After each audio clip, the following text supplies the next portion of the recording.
या वेदामृतजाह्नवी प्रवहणे युद्धारि संहारणे या ज्ञानाभिध हैमशैलभरणे संसारसन्तारणे दक्षा सत्त्वमहोज्ज्वला सुरसमा या भारती भूषणं सा साक्षात् प्रविभाति भूतिजननी नारी हि नारायणी नारी हि नारायणी। सर्वेभ्यः प्रणामः।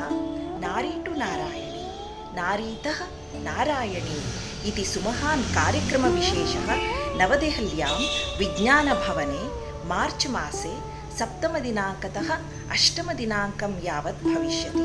भारती इति नाम्ना सर्वासां महिलानां योगक्षेमाय अयं कार्यक्रमः अनुष्ठास्यते। अस्यां परियोजनायां सर्वासां नारीणां समुद्धरणाय बहवो हि विषयाः सम्भूय चिन्तनीयाः, उपायाः उपक्रमाः च आरम्भणीयाः। अतः अत्र सर्वेपि समायान्तु इति भारती प्रकल्पपक्षतः आह्वयामि। धन्यवादाः।